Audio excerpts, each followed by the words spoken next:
global hub for millets, which are Sri Anna.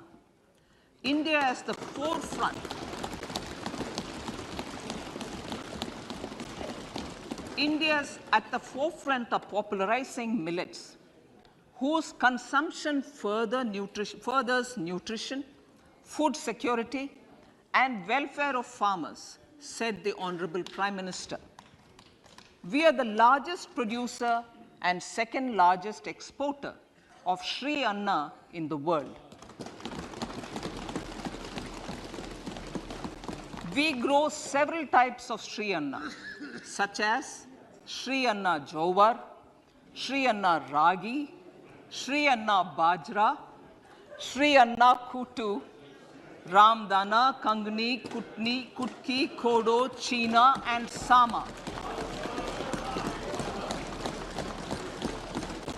These have a number of health benefits and have been an integral part of our food for centuries. I acknowledge with pride the huge service done by small farmers in contributing to the health of fellow citizens by growing these Sri Anna. Now, to make India a global hub for Sri Anna, the Indian Institute of Millet Research, ideally Indian Institute of the Sri Anna Research, Hyderabad, will be supported as the center of excellence for sharing best practices, research, and technologies at the international level. The agricultural credit target will be increased to 20 lakh crores with focus on animal husbandry, dairy, and fisheries. We will launch a new sub-scheme of PM Matsya Sampada Yojana, which is an existing scheme, but we launch a new sub-scheme with targeted investment of 6,000 crores to further enable activities of fishermen, fish vendors, and micro and small entrepreneurs, improve value chain efficiencies, and expand the market. For farmers, especially small and marginal farmers and other marginalized sections, the government is promoting cooperative-based economic development model. A new Ministry of Cooperation was formed with a mandate to realize the vision of Sahakar Se Samriddhi. To realize this vision, the government has already initiated computerization of 63,000 primary agricultural credit societies with an investment of 2,516 crores. In consultation with all the stakeholders and the states, model bylaws for PACS were formulated, enabling them to become multi-purpose PACS. A national cooperative database is being prepared for countrywide mapping of cooperative societies. With this backdrop, we will implement a plan to set up massive decentralized storage capacity.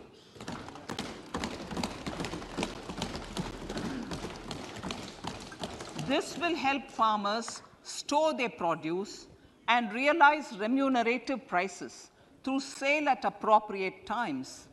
The government will also facilitate setting up of a large number of multi-purpose cooperative societies, primary fisheries societies, and dairy cooperative societies in uncovered panchayat and villages in the next 5 years.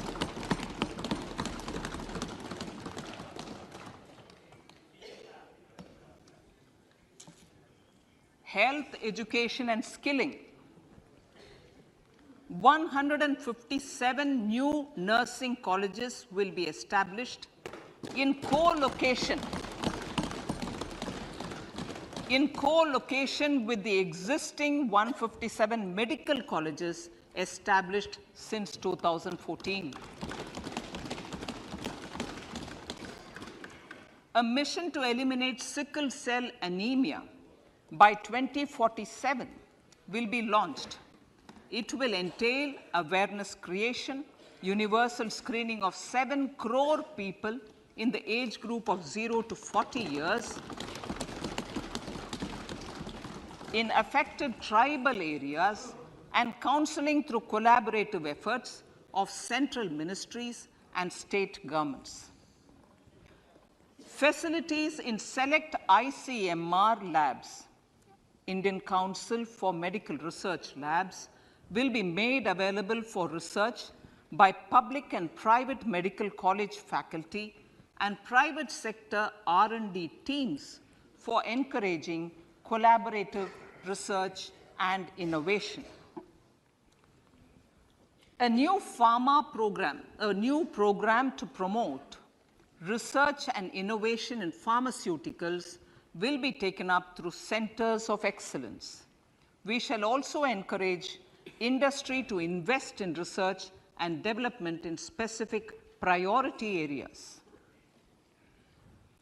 Dedicated multidisciplinary courses for medical devices will be supported in existing institutions to ensure availability of skilled manpower for futuristic medical technologies, high-end manufacturing, and research. Teachers' training. Teachers' training will be re-envisioned through innovative pedagogy, curriculum transaction, continuous professional development, dipstick surveys, and ICT implementation. The District Institute of Education and Training will be developed as vibrant institutes of excellence for this purpose.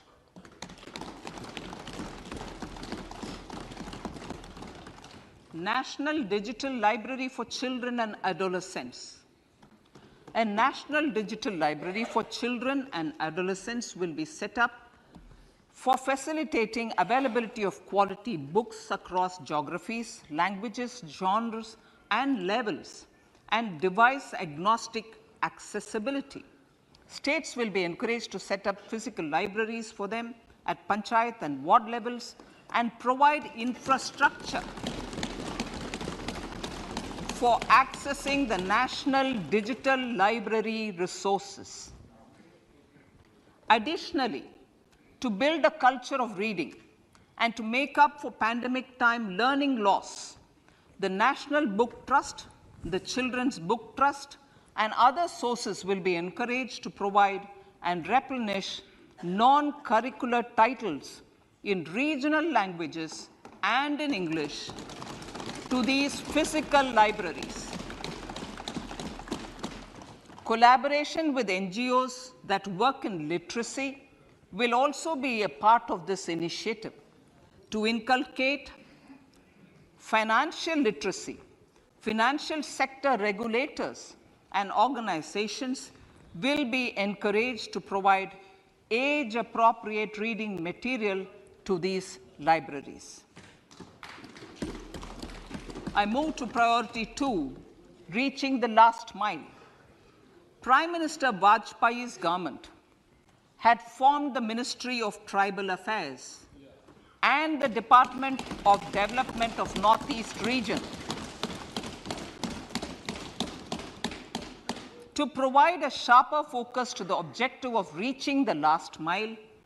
Our government has formed the Ministries of Ayush, Fisheries, Animal Husbandry and Dairying, Skill Development, Jal Shakti, and Cooperation. Building on the success of the Aspirational Districts program, the government has recently launched the Aspirational Blocks program, covering 500 blocks for saturation of essential government services across multiple domains such as health, nutrition, education, agriculture, water resources, financial inclusion, skill development, and basic infrastructure.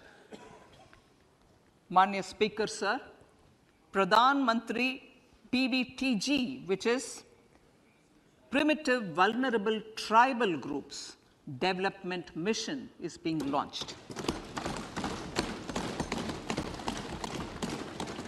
to improve socio-economic conditions of the particularly vulnerable tribal groups, the PVTGs as we refer them to. Pradhan Mantri PVTG Development Mission will be launched. This will saturate PVTG families and habitations with basic facilities such as safe housing, clean drinking water and sanitation, improved access to education, health, nutrition, road and telecom connectivity, and sustainable livelihood opportunities. An amount of 15,000 crores will be made available to implement the mission in the next 3 years under the Development Action Plan for the Scheduled Tribes. Ekalavya Model Residential Schools. In the next 3 years, Center will recruit 38,800 teachers and support staff for the 740 Ekalavya Model Residential Schools, which is serving 3.5 lakh tribal students.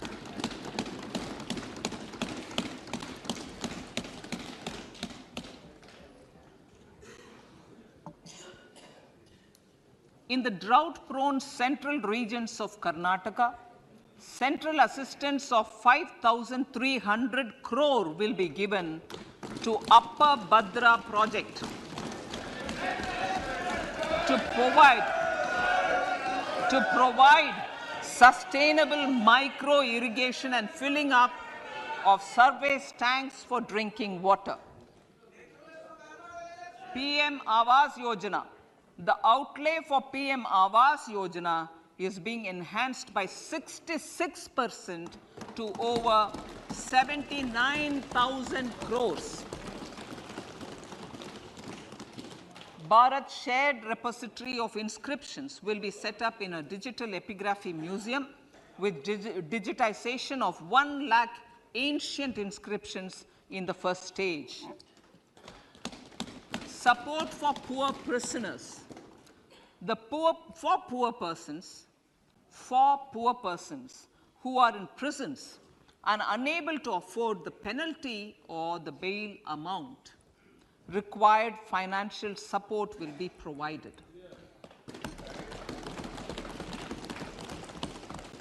Priority number 3, infrastructure and investment.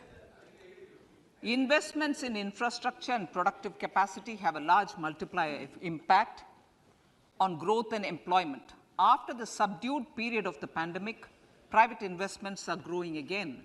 The budget takes the lead once again to ramp up the virtuous cycle of investment and job creation.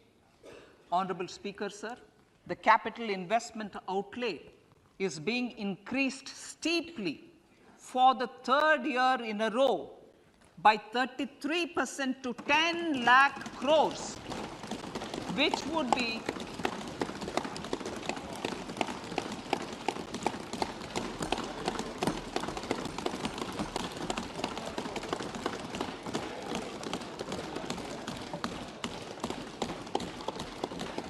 which would be 3.3% of GDP.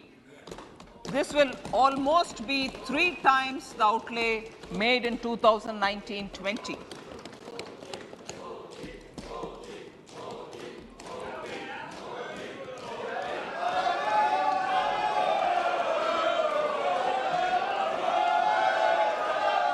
This substantial increase in recent years is central to the government's efforts to enhance growth potential and job creation, crowd in private investments, and provide a cushion against global headwinds. The direct capital investment by the center is complemented by the provision made for creation of capital assets through grants and aids to state. The effective capital expenditure of the center is budgeted at 13.7 lakh crore rupees, which will be 4.5% of GDP. Support to state governments for capital investment. I have decided to continue the 50-year interest-free loan to state governments for 1 more year to spur investment in infrastructure, and to incentivize them for complementary policies actions with a significantly enhanced outlay of 1.3 lakh crores. The newly established Infrastructure Finance Secretariat will assist all stakeholders for more private investment in infrastructure, including railways, roads, urban infrastructure, and power, which are predominantly depend on public resources. The harmonized master list of infrastructure will be reviewed by an expert committee for recommending the classification and financing framework suitable for Amrit Kal. A capital outlay, I'm talking about railways now, sir, Honorable Speaker, railways. A capital outlay of 2.40 lakh crores has been provided for the railways. This is the highest ever outlay this highest ever outlay is about 9 times the outlay made in 2013-14.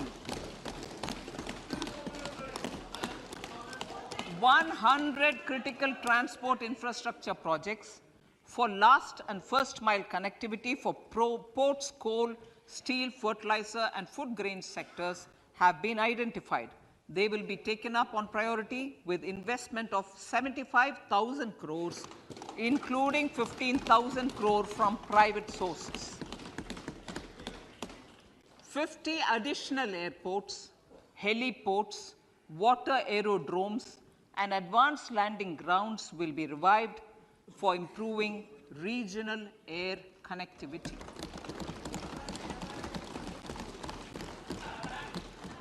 Sustainable cities for tomorrow.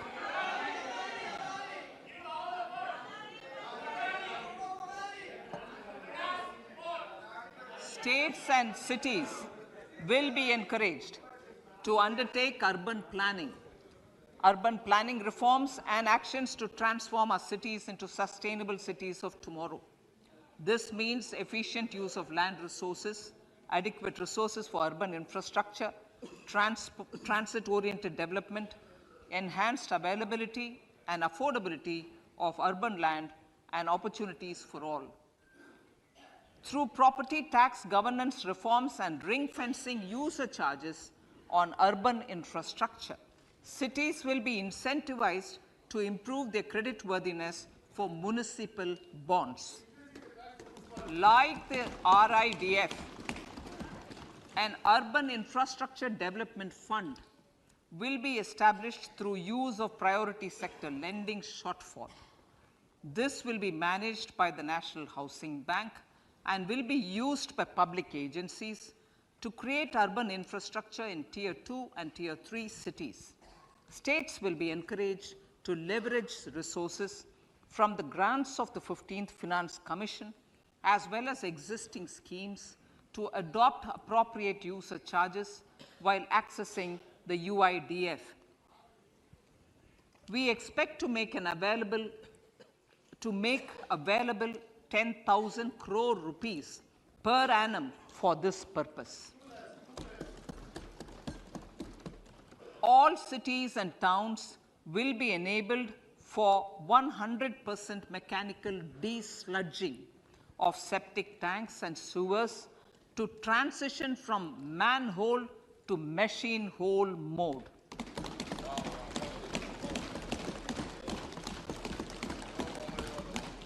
Enhanced focus will be provided for scientific management of dry and wet waste. Honorable Speaker, sir, our Prime Minister had said, good governance is the key to a nation's progress. Our government is committed to providing a transparent and accountable administration which works for the betterment and welfare of common citizens. Mission Karma Yogi. Under Mission Karma Yogi, center, states, and the union territories are making and implementing capacity building plans for civil servants. the government has also launched an integrated online training platform, I Got Karma Yogi, to provide continuous learning opportunities for lakhs of government employees to upgrade their skills and facilitate people-centric approach. Sir, for enhancing ease of doing business, more than 39,000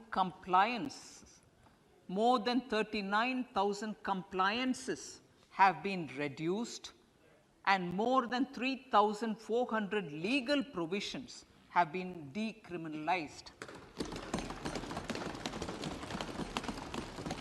For furthering the trust-based governance, we have introduced the Jan Vishwas Bill to amend 42 central acts. This budget proposes a series of measures to unleash the potential of our economy.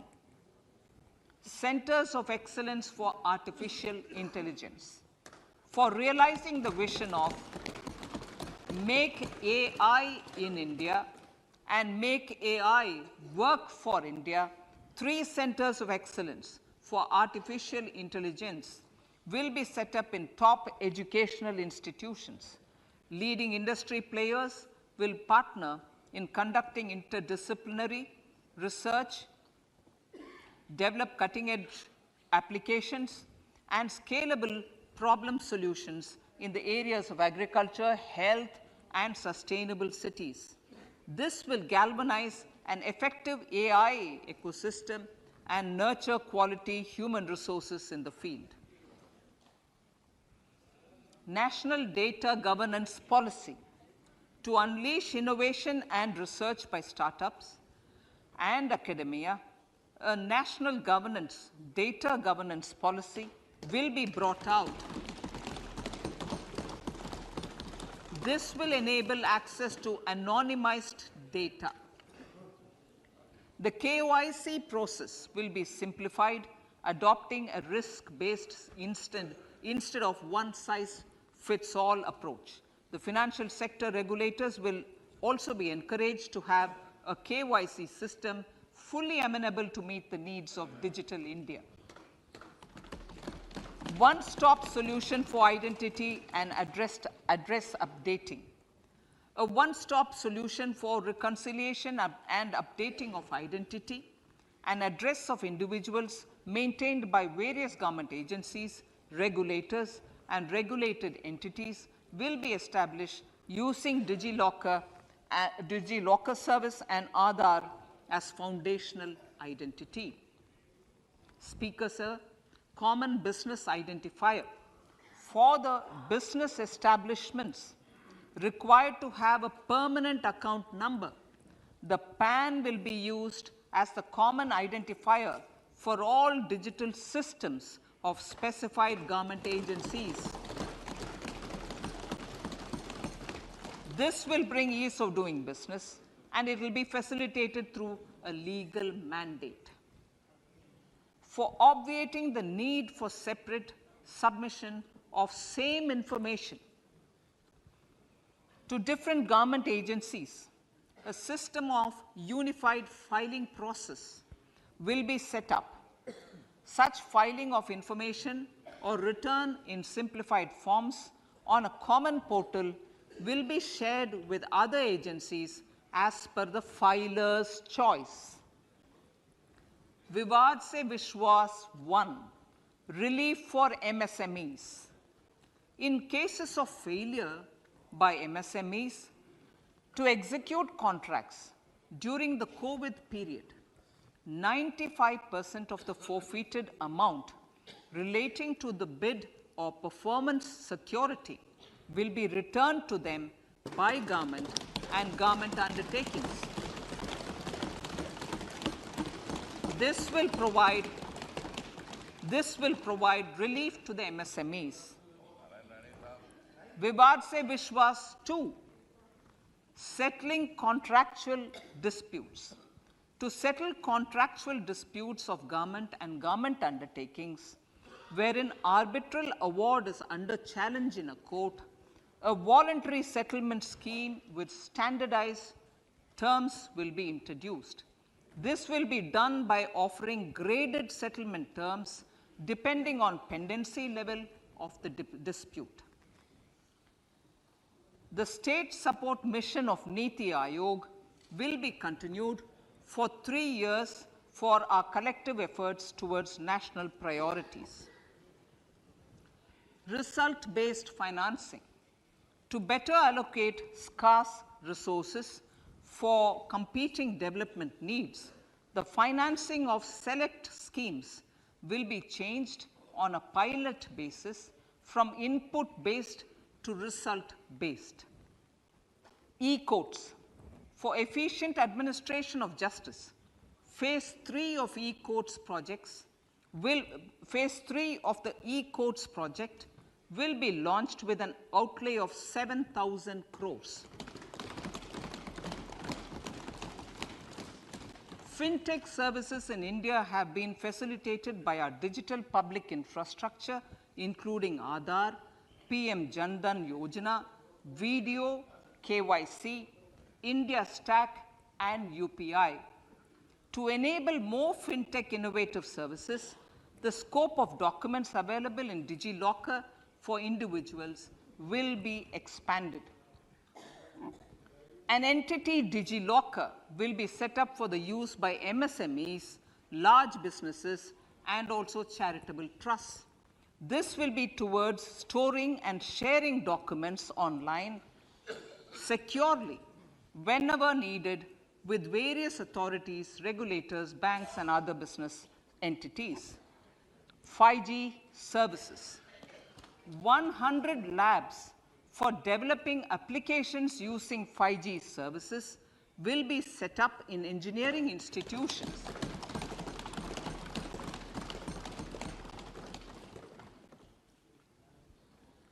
To realize a new range of opportunities, business models, and employment potential, the labs will cover, among others, applications such as smart classrooms, precision farming, intelligent transport systems, and healthcare applications.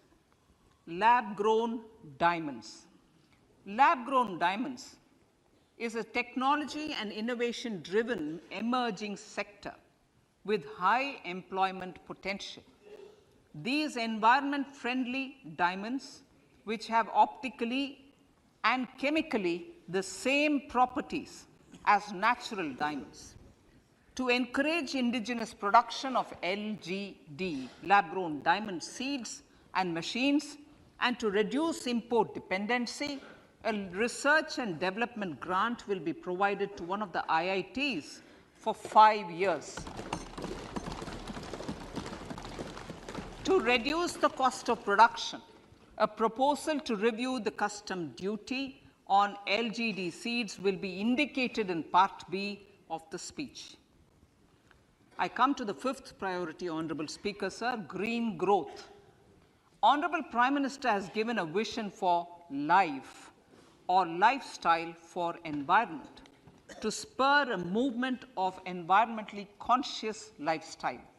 India is moving forward firmly for the Panchamrit, the net zero carbon emission by 2070 to usher in green industrial and economic transition.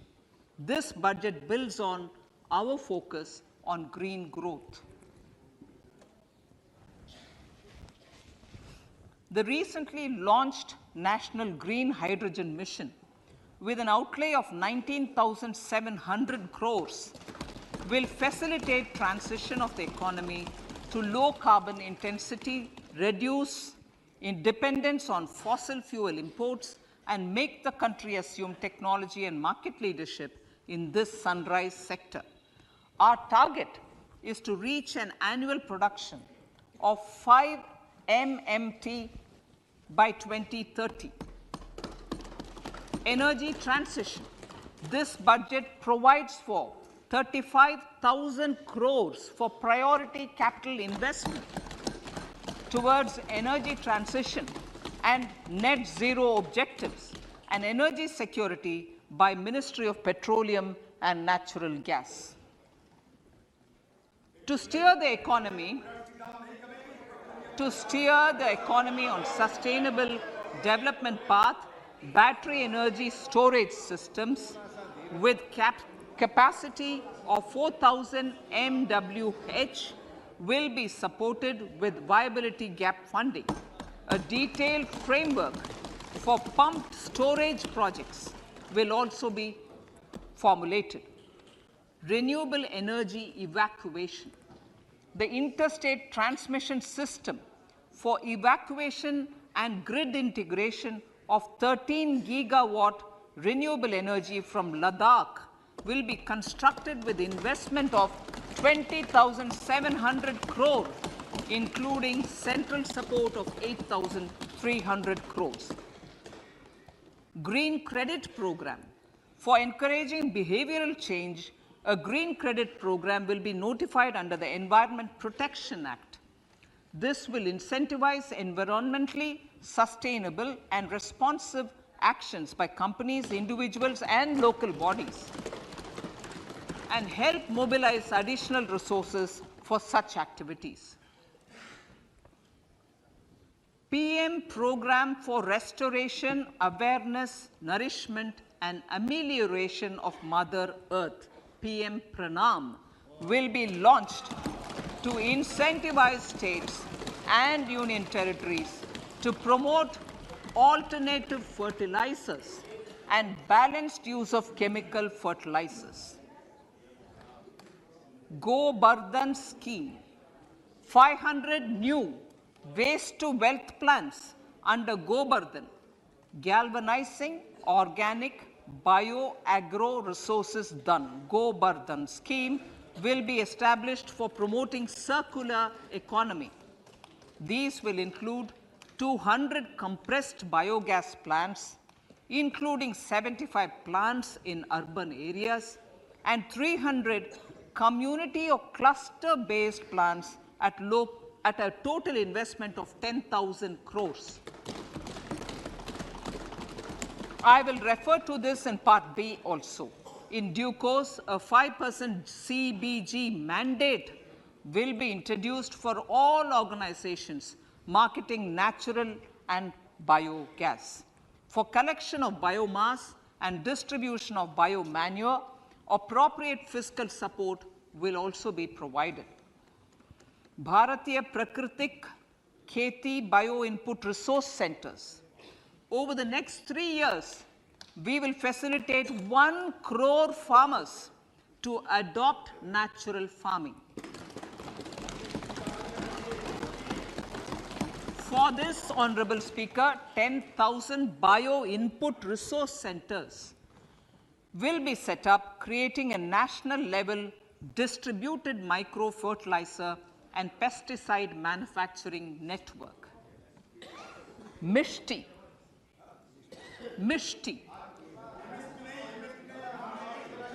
Building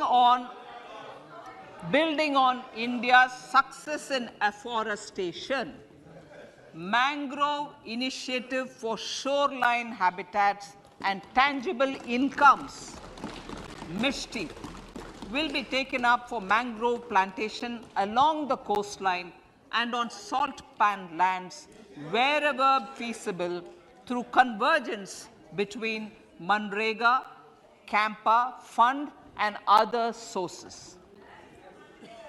Amrit Dharohar. Wetlands are vital ecosystems which sustain biological diversity.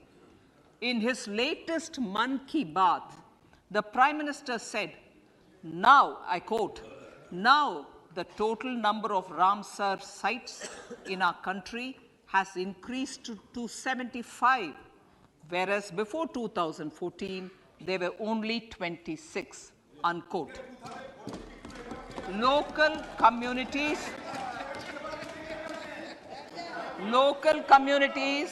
have always been at the forefront of conservation efforts. The government will promote their unique conservation values through Amrit Dharohar, a scheme that will be implemented over the next 3 years to encourage optimal use of wetlands and enhance biodiversity, carbon stock, ecotourism opportunities, and income generation for local communities. Coastal shipping. Coastal shipping will be promoted as the energy efficient and lower cost mode of transport, both for passengers and freight, through PPP mode with viability gap funding. Vehicle replacement. Vehicle replacement is an important continuing policy, replacing the old political, I know, replacing, absolutely, thank you. Replacing old polluting vehicles. Maybe applicable, right? Replacing old polluting vehicles is an important part of greening our economy. In furtherance of the vehicle scrapping policy mentioned in Budget 21-22, I have allocated adequate funds to scrap old vehicles of the central government. States will also be supported in replacing old vehicles and old state ambulances. Honorable Speaker, sir, I move to priority 6, youth power. To empower our youth and help the Amrit PD realize their dreams, we have formulated the National Education Policy, which is very wide in its scope, but one of the things is also to focus on skilling, adopted economic policies that facilitate job creation at scale and have supported business opportunities. Pradhan Mantri Kaushal Vikas Yojana. Pradhan Mantri Kaushal Vikas Yojana 4.0 will be launched to skill lakhs of youth within the next 3 years. On-job training, industry partnership, and alignment of courses with needs of industry will be emphasized. The scheme will also cover new age courses for Industry 4.0 like coding, AI, robotics, mechatronics, IoT, 3D printing, drones, and other soft skills. To skill youth for international opportunities, 30 Skill India International Centers will be set up across different states. The digital ecosystem for skilling will be further expanded with the launch of a unified Skill India digital platform for enabling demand-based formal skilling, linking with employers including MSMEs, and facilitating access to entrepreneurship schemes. To provide stipend support to 47 lakh youths in 3 years, direct benefit transfer under a pan-India national apprenticeship promotion scheme will be rolled out. Tourism. Honorable Speaker, sir, with an integrated and innovative approach, at least 50 destinations will be selected through challenge mode. In addition to aspects such as physical connectivity, virtual connectivity, tourist guides, high standards for food streets, and tourist security, all the relevant aspects would be made available on an app to enhance tourist experience. Every destination would be developed as a complete package. The focus of development of tourism would be on domestic as well as foreign tourists.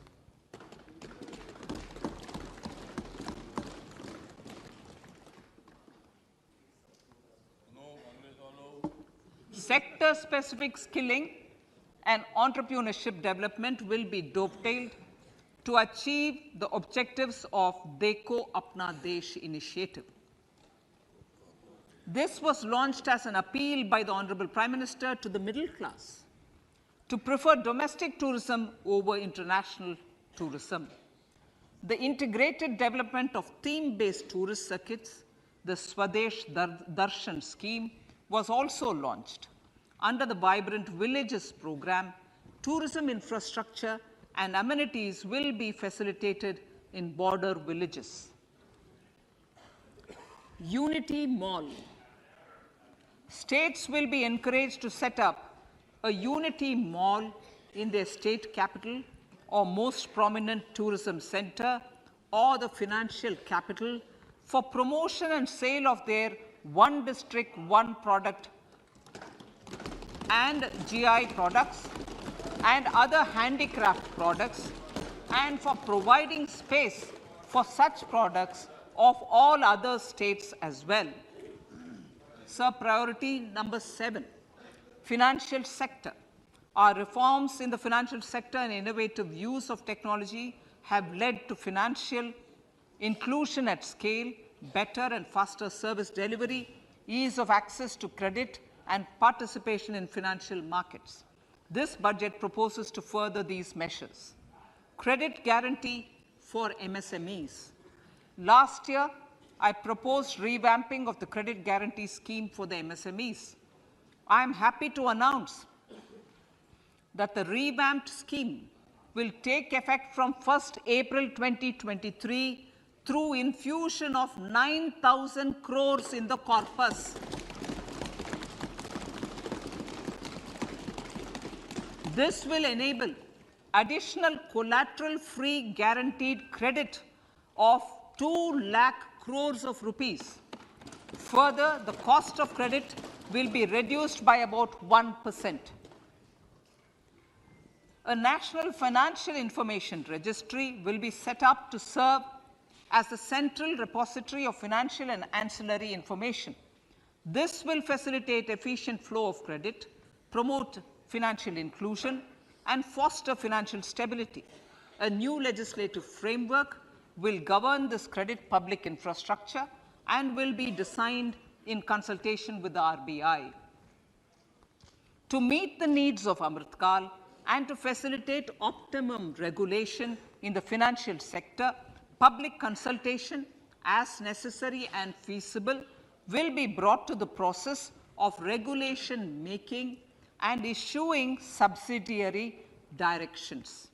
To simplify, to ease, and to reduce cost of compliance, financial sector regulators will be requested to carry out a comprehensive review of existing regulations. For this, they will consider suggestions from public and regulated entities. Time limits to decide the application under various regulations will also be laid down. Honorable Speaker, sir, to enhance business activities in GIFT IFSC, the following measures will be taken. Delegating powers under the SEZ Act to the IFSCA to avoid dual regulation. Setting up a single window IT system for registration and approval of IFSCA, SEZ authorities, GSTN, RBI, SEBI, and IRDAI. Permitting acquisition financing by IFSC banking units of foreign banks. Establishing a subsidiary of Exim Bank for trade refinancing. Amending IFSCA Act for statutory provisions for arbitration, ancillary services, and avoiding dual regulation under the SEZ Act, and recognizing offshore derivative instruments as valid contracts. Honorable Speaker, sir, data embassy. For countries looking for digital continuity solutions, we will facilitate setting up of their data embassies in GIFT IFSC.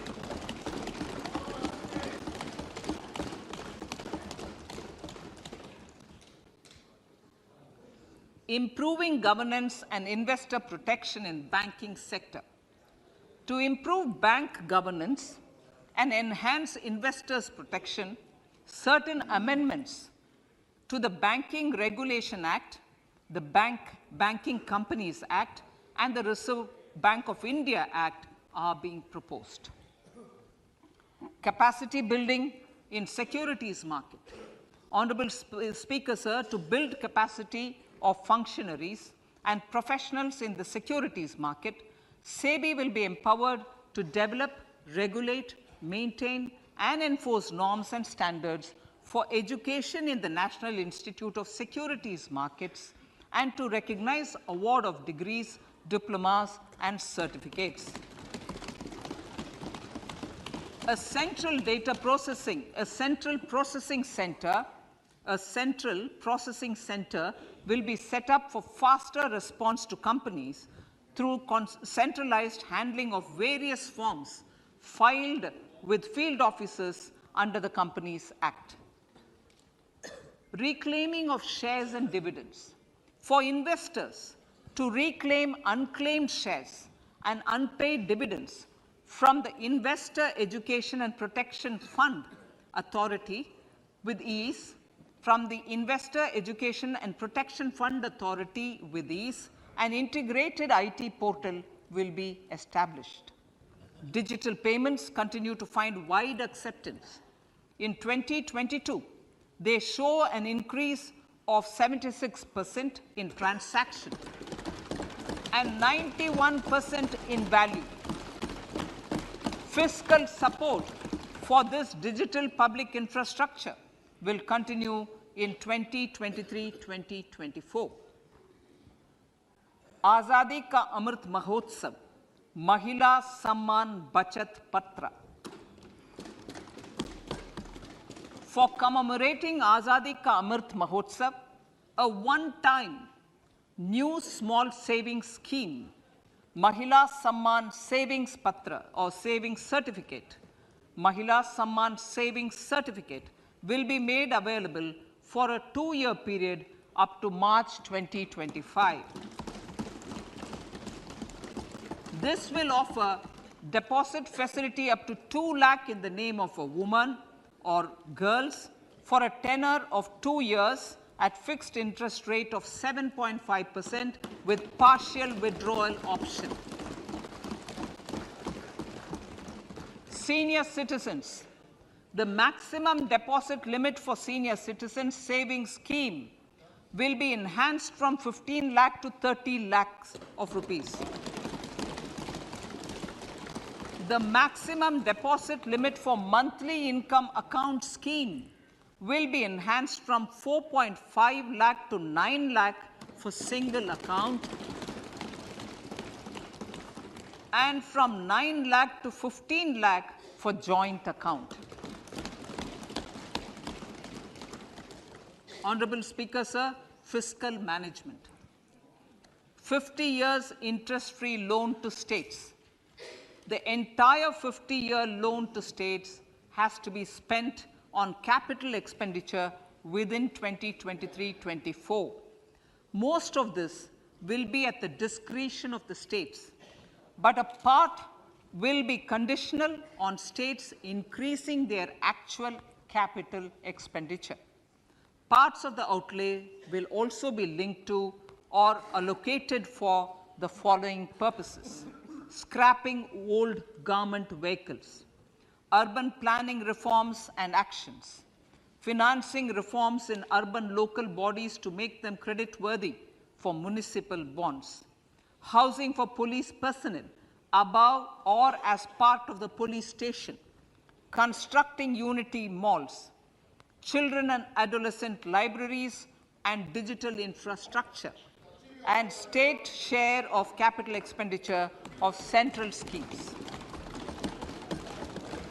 Honorable Speaker, sir, fiscal deficit of states. States will be allowed a fiscal deficit of 3.5% of GSDP, of which 0.5% will be tied to power sector reforms. Revised estimates 2022 to 2023. The revised estimate, Honorable Speaker, sir, of the total receipts other than borrowing is 24.3 lakh crores, of which the net tax receipts are 20.9 lakh crores. The revised estimate of the total expenditure is 41.9 lakh crores of rupees, of which the capital expenditure is about 7.3 lakh crores. The revised estimate of the fiscal deficit is 6.4% of GDP, adhering to the budget estimate. So budget estimates of 2023-24. Coming to 2023-24, the total receipts other than borrowings and the total expenditure are estimated at 27.2 lakh crores and 45 lakh crores respectively. The net tax receipts are estimated at 23.3 lakh crores. The fiscal deficit is estimated to be 5.9% of the GDP. In my budget speech for 21-22, I had announced that we plan to continue the path of fiscal consolidation, reaching a fiscal deficit of below 4.5% by 2025-26, with a fairly steady decline over the period. We have adhered to this path, and I reiterate my intention to bring the fiscal deficit below 4.5% of GDP by 2025-26. To finance the fiscal deficit in 2023-24, the net market borrowings from dated securities are estimated at 11.8 lakh crores. The balance financing is expected to come from small savings and other sources. The gross market borrowings are estimated at 15.43 lakh crores of rupees. Honorable Speaker, sir, I now move to Part B.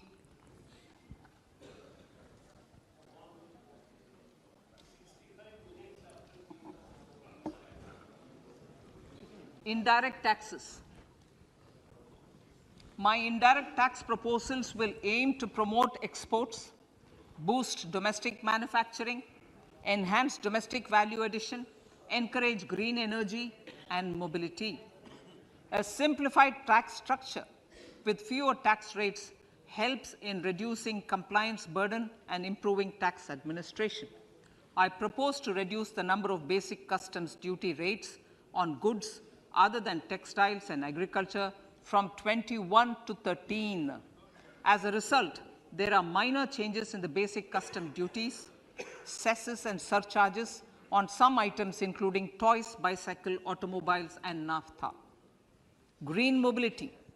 To avoid cascading of taxes on blended compressed natural gas, I propose to exempt excise duty on GST paid compressed biogas contained in it.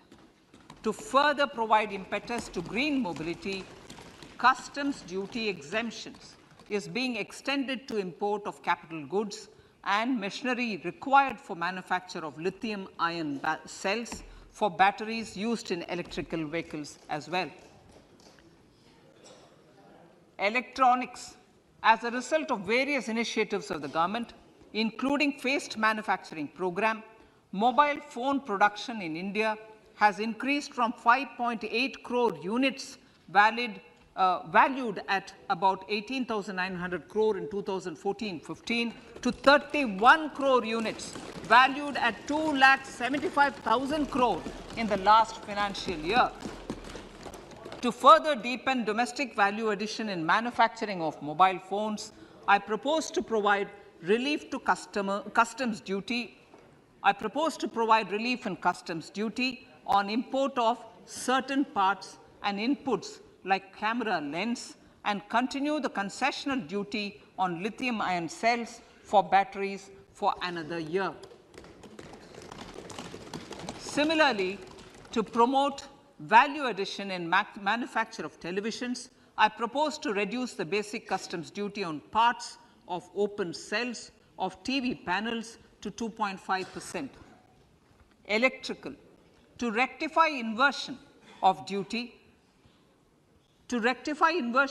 structure and encourage manufacturing of electric kitchen chimneys, the basic custom duty on electric kitchen chimney is being increased from 7.5% to 15%, and that on heat coils for these is proposed to be reduced from 20% to 15%. Chemicals and petrochemicals. Denatured ethyl alcohol is used in chemical industry. I propose to exempt basic customs duty on it. This will also support the ethanol blending program and facilitate an endeavor for energy transition. Basic customs duty is also being reduced on acid-grade fluorospar from 5% to 2.5% to make the domestic fluorochemicals industry competitive.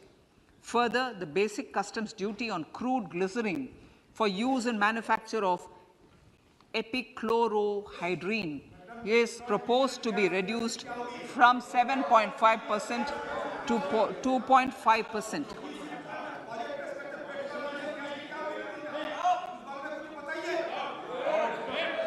Marine products. In the last financial year, marine products recorded the highest export growth, benefiting farmers in the coastal states of the country. To further enhance the export competitiveness of marine products, particularly shrimps, duty is being reduced on key inputs for domestic manufacture of shrimp feed. India is a global leader, as I said in Part A, in cutting and polishing of natural diamonds, contributing about 3/4 of the global turnover by value.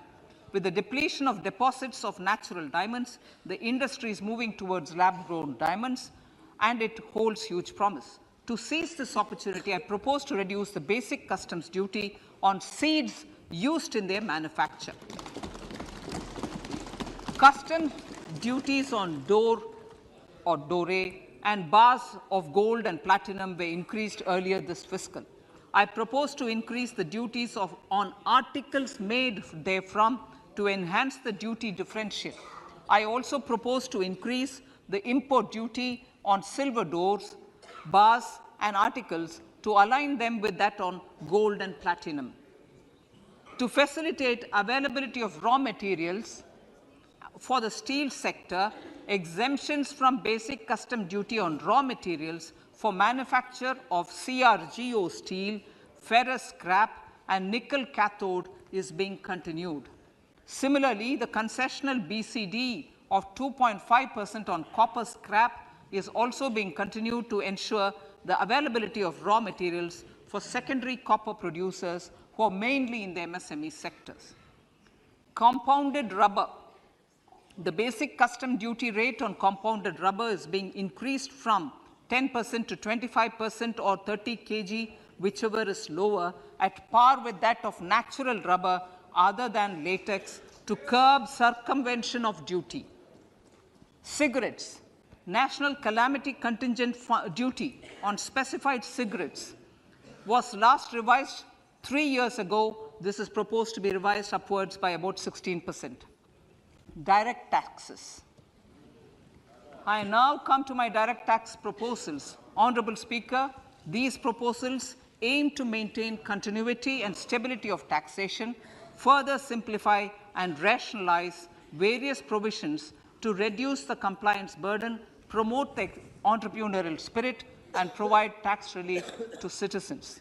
It has been constant endeavor of the Income Tax Department to improve taxpayers' services by making compliance easy and smooth. Our taxpayers portal received a maximum of 72 lakh returns in a day, processed more than 6.5 crore returns this year. Average processing period reduced from 93 days in financial year 13-14 to 16 days only now. And 45% of the returns were processed within 24 hours. We intend to further improve this, roll out the next generation common IT return form for taxpayer convenience, and also plan to strengthen the grievance redressal mechanism. MSMEs and professionals. MSMEs are growth engines of our economy. Micro enterprises with turnover up to 2 crore of rupees and certain professionals with turnover of up to 50 lakh rupees can avail the benefit of presumptive taxation. I propose to provide enhanced limits of 3 crore and 75 lakh respectively to the taxpayers whose cash receipts are no more than 5%. Whose cash receipts are no more than 5%. Moreover, to support MSMEs, in timely receipt of payments, I propose to allow deduction for expenditure incurred on payments made to them only when payment is actually made. Cooperation. Cooperation is a value to be cherished. In realizing our Prime Minister's goal for Sehkar Se Samriddhi and his resolve to connect the spirit of cooperation with the spirit of Amrit Kal, in addition to the measures proposed in Part A, I have a slew of proposals for the cooperation sector. First, new cooperatives that commence manufacturing activities till 2024, 31st March, shall get the benefit of a lower tax rate of 15%, as is presently available to new manufacturing companies. Secondly, I propose to provide an opportunity to sugar cooperatives to claim payments made to sugarcane farmers for the period prior to the assessment year 2016-17 as expenditure. This is expected to provide them a relief of almost 10,000 crores. Thirdly, I am providing a higher limit of 2 lakh per member for cash deposits to loans in cash by primary agricultural cooperative societies and primary cooperative agriculture and rural development banks. I repeat that. Thirdly, I am providing a higher limit of 2 lakh per member for cash deposits to and loans in cash by primary agricultural cooperative societies and primary cooperative agricultural and rural development banks. Similarly, a higher limit of 3 crore for TDS on cash withdrawal is being provided to cooperative societies. Startups.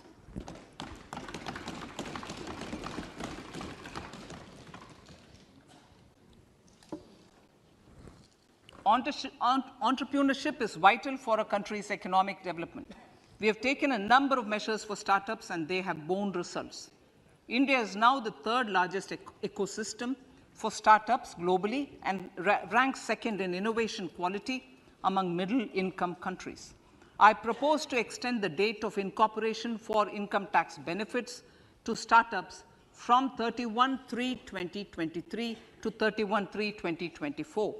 I further propose to provide the benefit of carry forward of losses on change of shareholding of startups from 7 years of incorporation to 10 years.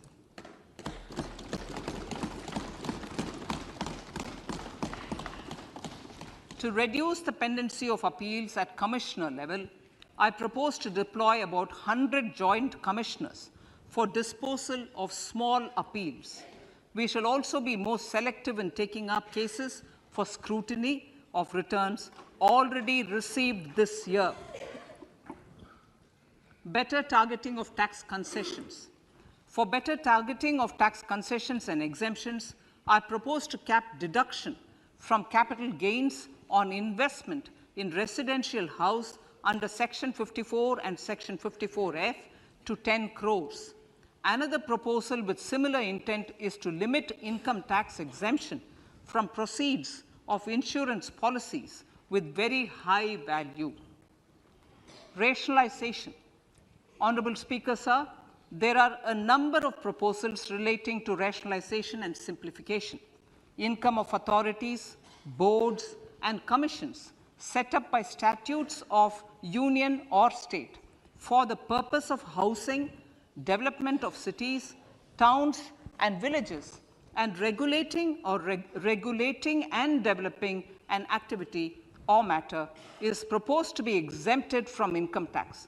Other major measures in this direction are removing the minimum threshold of 10,000 for TDS and clarifying taxability relating to online gaming, not treating conversion of gold into electronic gold receipts and vice versa as capital gains, reducing the TDS rate from 30% to 20% on taxable portion of EPF withdrawals in non-PAN cases, and taxation on income for market-linked debentures. Other major proposals in the finance bill relate to the following: extension of period of tax benefits to funds relocating to IFSC, GIFT City till 31/3/2025, decriminalization under Section 276A of the Income Tax Act, allowing carry forward of losses on strategic disinvestment, including that of IDBI Bank, and providing EEE status to Agniveer Fund. Personal income tax.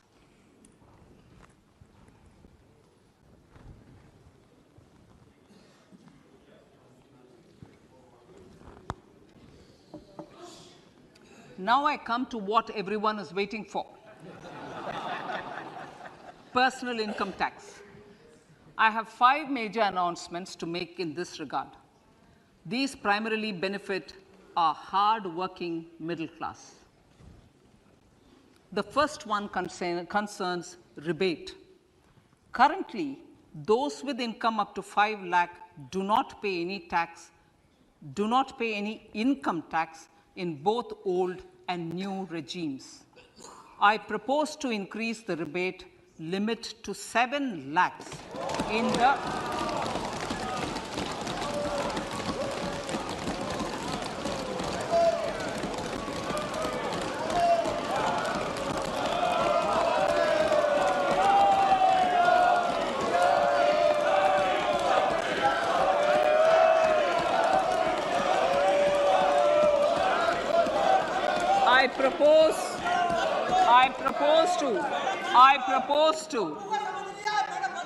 I propose to increase the rebate limit to 7 lakh in the new tax regime. Thus, persons in the new tax regime with income up to 7 lakhs will not have to pay any tax at all.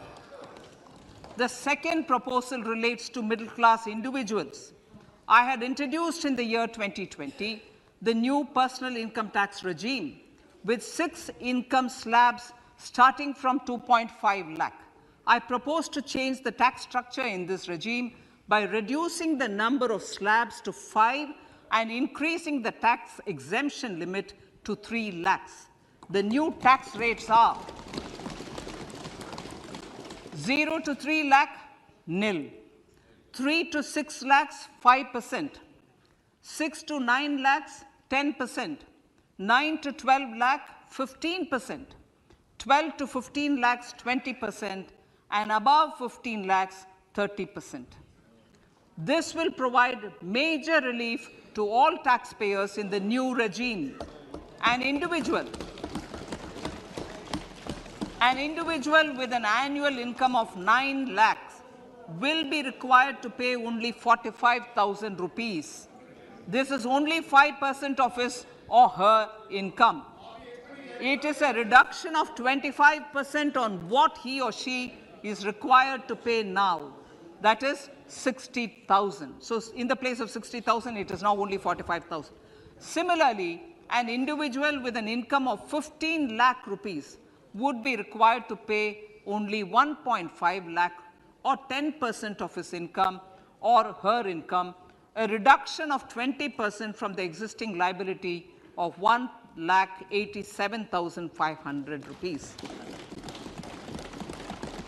My third proposal is for the salaried class and the pensioners, including family pensioners, for whom I propose to extend the benefit of standard deduction to the new tax regime. Each salaried person with an income of 15.5 lakh rupees or more will thus stand to benefit by 52,500 rupees. My fourth announcement in personal income tax is regarding the highest tax rate, which in our country is 42.74%. This is among the highest in the world. I propose to reduce the highest surcharge rate from 37% to 25% in the new tax regime.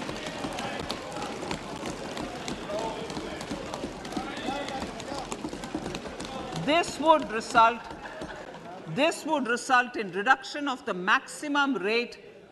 This would result in the reduction of the maximum tax rate to 39%. Lastly, the limit of 3 lakh rupees for tax exemption on leave encashment on retirement of non-government salaried employees was last fixed in the year 2002, when the highest basic pay in the government was only 30,000 rupees per month. In line with the increase in the government salaries, I am proposing to increase this limit to 25 lakh rupees.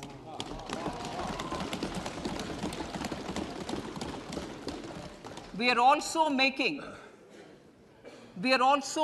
the new income tax regime as the default tax regime. However, citizens will continue to have the option to avail the benefit of the old tax regime. Apart from these, I am also making some other changes as given in the annex.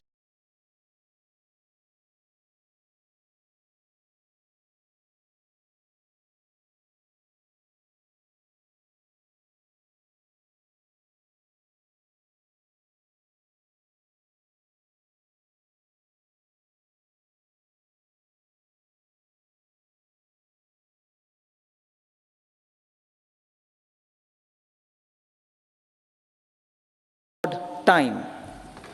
The worries about food have been eliminated through free ration for 80 crore people. Minimum support prices for the produce of Annadata are periodically increased appropriately. These and the provision of basic necessities have enhanced real income in the rural areas. Their economic needs could be addressed, thus spurring growth and generating jobs. Social justice. Our government is working with an approach to development that is all-round, all-pervasive, and all-inclusive. Sarvangin, Sarvasparshi, or Sarvasamaveshi. It covers all castes and people at all levels. We are working to make India a Vikasit Bharat by 2047. For achieving that goal, we need to improve people's capability and empower them. Previously, social justice was mostly a political slogan. For our government, social justice is an effective and necessary governance model. The saturation approach of covering all eligible people is the true and comprehensive achievement of social justice. This is secularism in action, reduces corruption, and prevents nepotism, prevents Bhai Bhatijawad.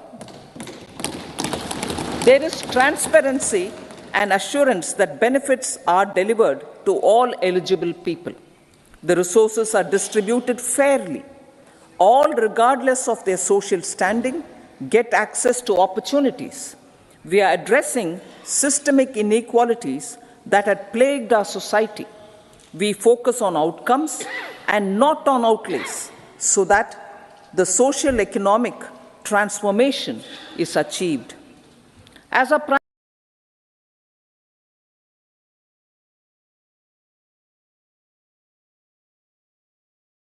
कपड़े धोने का हो काम तो ज्यादा ना सोच मेरे भाई जैसे भी दाग धब्बे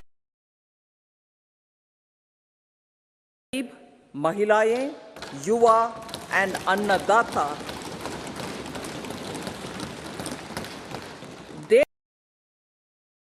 their needs, their aspirations and their welfare are our highest priority. The country progresses when they progress. All four require and receive government support in their quest to better their lives. Their empowerment and well-being will drive the country forward. Garib Kalyan, Desh Ka Kalyan. We believe in empowering the poor. The earlier approach of tackling poverty through entitlements had resulted in very modest outcomes. When the poor became empowered partners in the development process, government's power to assist them also increases manifold. With the pursuit of Sabka Saath, in these 10 years, the government has assisted 25 crore people to get freedom from multi-dimensional poverty. Our government's efforts are now getting synergized with energy and passion of such empowered people. This is truly elevating them from poverty. Direct benefit transfer of 34 lakh crore rupees from the government using PM Jan Dhan accounts has led to savings of 2.7 lakh crores of rupees for the government. This savings has been realized through avoidance of leakages prevalent earlier. The savings have helped in providing more funds for Garib Kalyan. PM Swanidhi has provided credit assistance to 78 lakh street vendors. From that total of 78 lakh street vendors, 2.3 lakh have received credit for the third time. PM Janman Yojana reaches out to the particularly vulnerable tribal groups who have remained outside the realm of development so far. PM Vishwakarma Yojana provides end-to-end support to artisans and craftspeople engaged in 18 trades. The schemes for empowerment of Divyangs and transgender persons reflect firm resolve of our government to leave no one behind.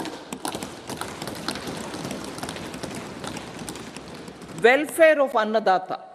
Farmers are our Annadata.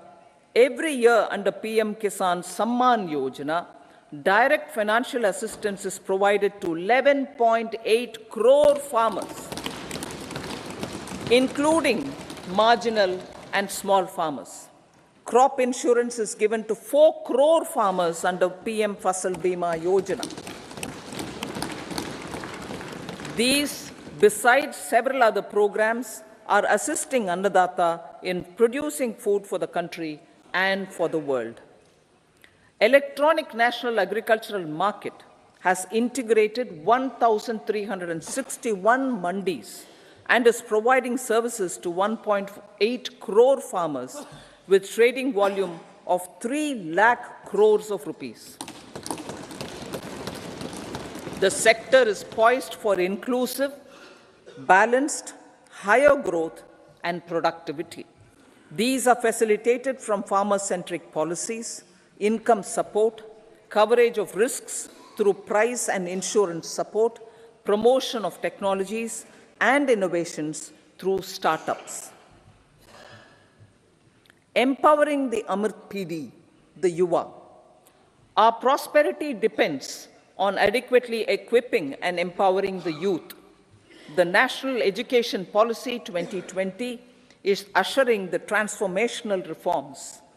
PM Schools for Rising India, PM Shri, are delivering quality teaching and nurturing holistic and well-rounded individuals. The Skill India mission has trained 1.4 crore youth, upskilled and reskilled 54 lakh youth, and established 3,000 new ITIs. A large number of institutions of higher learning, namely 7 IITs, 16 triple ITs, 7 IIMs, 15 AIMS, and 390 universities have been set up. PM Mudra Yojana has sanctioned 43 crore loans aggregating to 22.5 lakh crores of rupees for entrepreneurial aspirations of our youth. Besides that, Fund of Funds Startup India and startup credit guarantee schemes are assisting our youth. They are also becoming Rozgar Data. The country is proud of our youth scaling new heights in sports. The highest ever medal tally in Asian Games and Asian Para Games in 2023 reflects a high confidence level.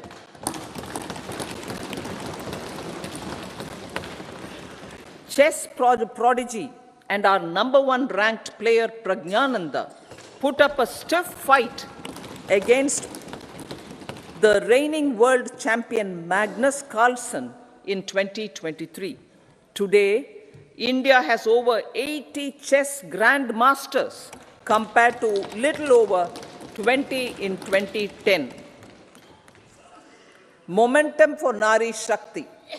The empowerment of women through entrepreneurship, ease of living, and dignity for them has gained momentum in these 10 years. 30 crore Mudra Yojana loans have been given to women entrepreneurs. Female enrollment in higher education has gone up by 28% in 10 years. In STEM courses, girls and women constitute 43% of enrollment, one of the highest in the world.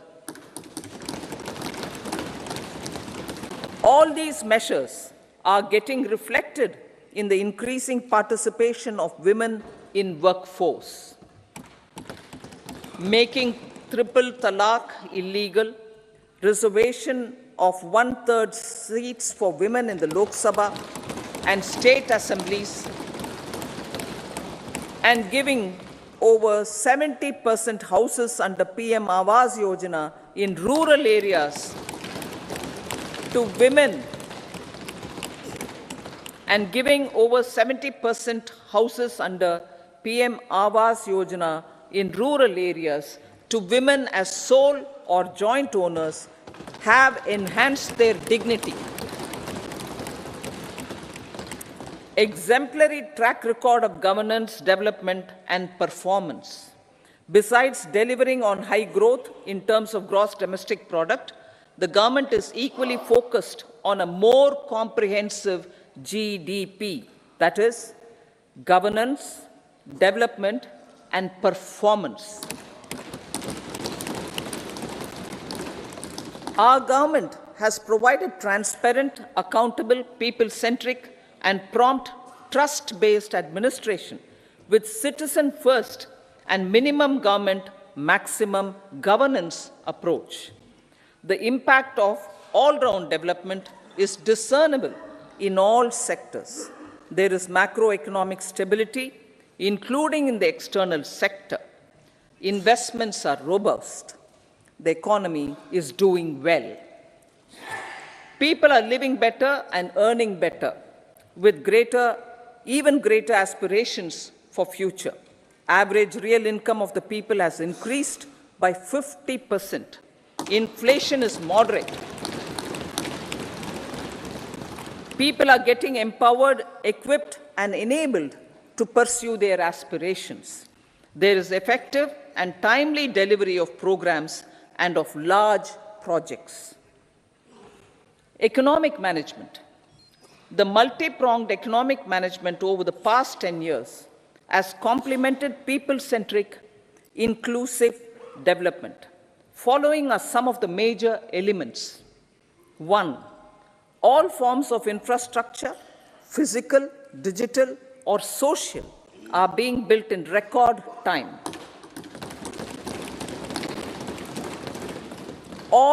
Number 2, all parts of the country are becoming active participants in economic growth.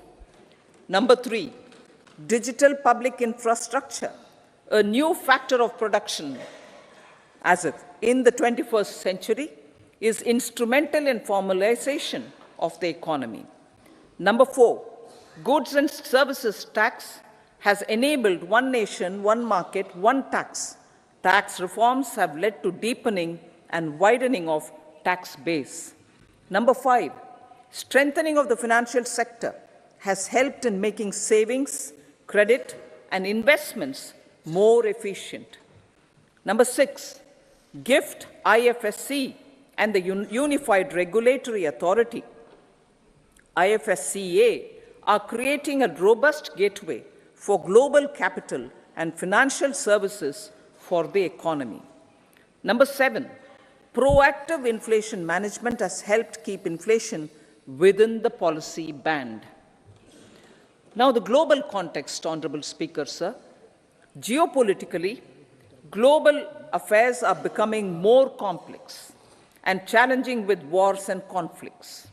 Globalization is being redefined with reshoring and friendshoring, disruption and fragmentation of supply chains, and competition for critical minerals and technologies. A new world order is emerging after the COVID pandemic. India assumed the G20 presidency during very difficult times for the world. The global economy was going through high inflation, high interest rates, low growth, very high public debt, low trade growth, and climate changes. The pandemic has led to a crisis of food, fertilizer, fuel, and finances for the world, while India successfully navigated its way. The country showed the way forward and built consensus on solutions for those global problems. The recently announced India-Middle East-Europe economic corridor is a strategic and economic game changer for India and others. In the words of Honorable Prime Minister, the corridor, and I quote, will become the basis of world trade for hundreds of years to come, and history will remember that this corridor was initiated on Indian soil, unquote. Vision for Vikasit Bharat. Our vision for Vikasit Bharat is Bhola ji, parcel नहीं आएगा, tension मत लो, refund ले लो, बस social media पे अपना and all regions to reach their potential, with confidence arising from strong and exemplary track record of performance and progress, earning Sabka Vishwas. The next 5 years will be years of unprecedented development and golden moments to realize the dream of developed India by 2047. The trinity of demography, democracy, and diversity, backed by Sabka Prayas, has the potential to fulfill aspirations of every Indian. As Honorable Prime Minister in his Independence Day address to the nation mentioned, I quote, there is no dearth of opportunities, as many opportunities as we want. The country is capable of creating more opportunities. Sky is the limit, unquote. Strategy for Amrit Kal. Our government will adopt economic policies that foster and sustain growth, facilitate inclusive and sustainable development, improve productivity, create opportunities for all, help them enhance their capabilities, and contribute to generation of resources to power investments and fulfill aspirations. Guided by the principle, reform, perform, and transform, the government will take up next generation reforms and build consensus with the states and stakeholders for effective implementation. It is an important policy priority for our government to ensure timely and adequate finances, relevant technologies, and appropriate training for the micro, small, and medium enterprises, MSMEs, to grow and also compete globally. Orienting the regulatory environment to facilitate their growth will be an important element of this policy mix. Aligning with the Panchamrit goals, Our government will facilitate sustaining high and more resource-efficient economic growth. This will work towards energy security in terms of availability, accessibility, and affordability.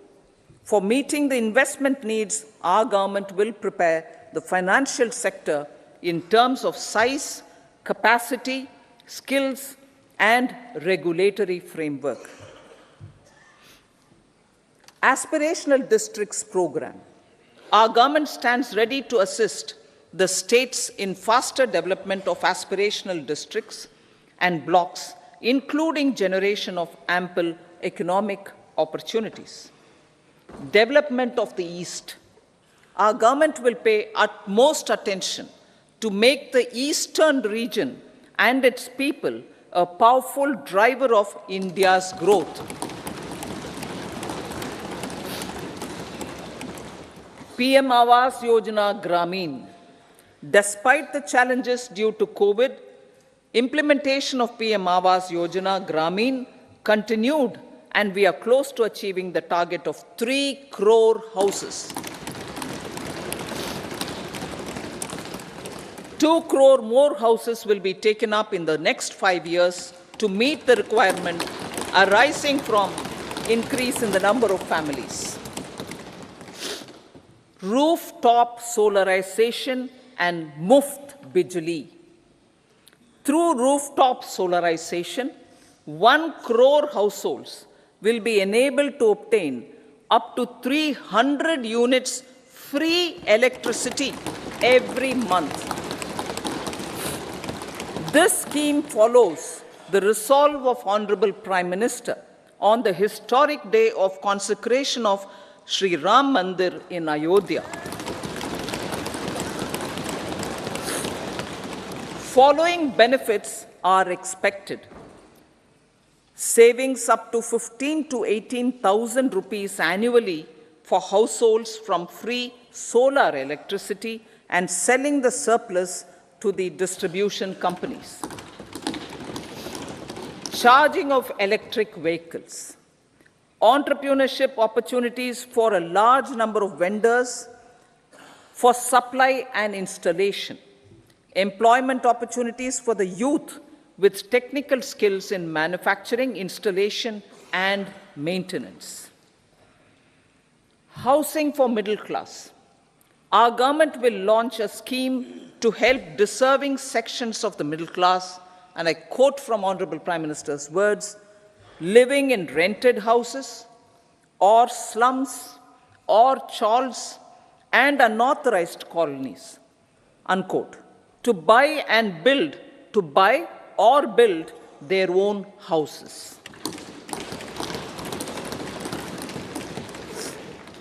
Medical colleges. Several youth are ambitious to get qualified as doctors. They aim to serve our people through improved healthcare services. Our government plans to set up more medical colleges by utilizing the existing hospital infrastructure under various departments. A committee for this purpose will be set up to examine the issues and make relevant recommendations.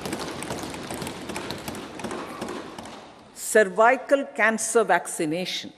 Our government will encourage vaccination for girls in the age group of 9 to 14 years for prevention of cervical cancer. Maternal and child health care.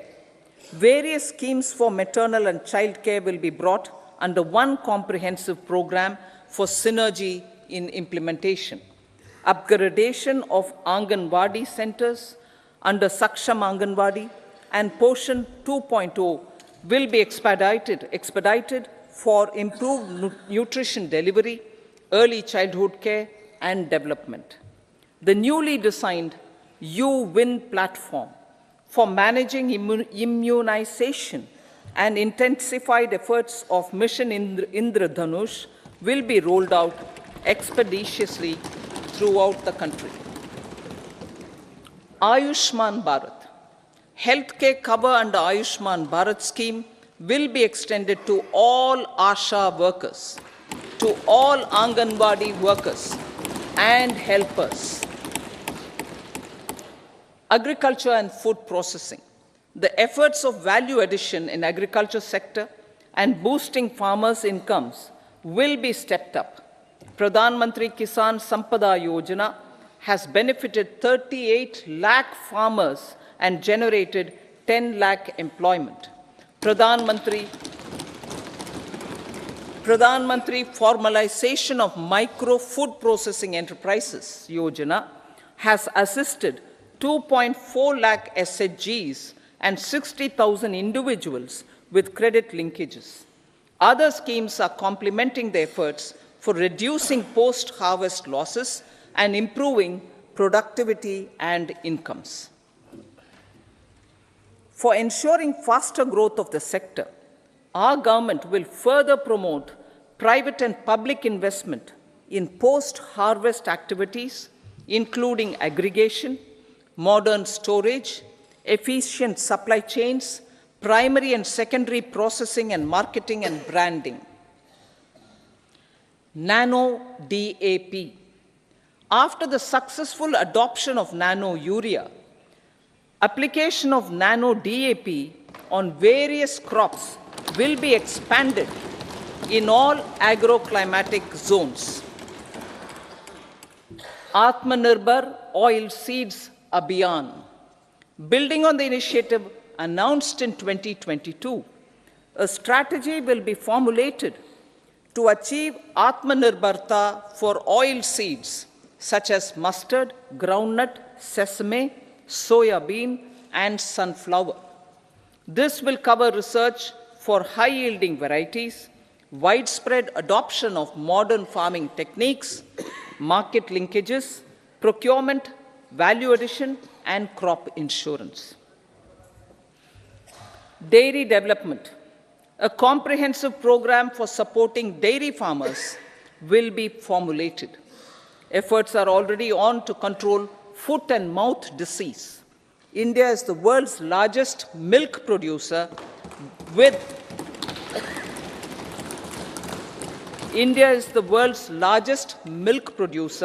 but with low productivity of milch animals. The program will be built on the success of existing schemes such as Rashtriya Gokul Mission, National Livestock Mission, and infrastructure development funds for dairy processing and animal husbandry. Matsya Sampada. It was our government which set up a separate department for fisheries, realizing the importance of assisting fishermen. This has resulted in doubling of both inland and aquaculture production. Seafood exports since 2013-14 has also doubled. Implementation of Pradhan Mantri Matsya Sampada Yojana will be stepped up to 1. Enhance aquaculture productivity from existing 3 to 5 tons per hectare. 2. Double exports to 1 lakh crore rupees, and 3. Generate 55 lakh employment opportunities in the near future. 5 integrated aqua parks will also be set up. Lakpati Didi.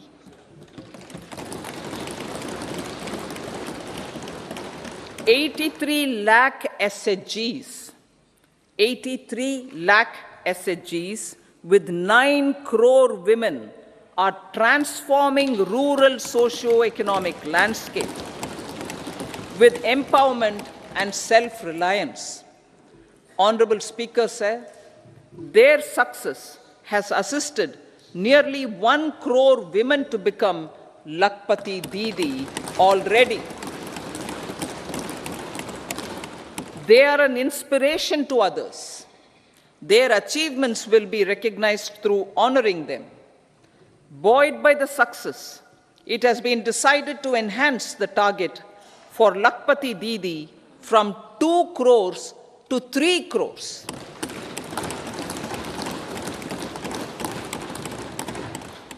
Technological changes, new age technologies, and data are changing the lives of people and businesses.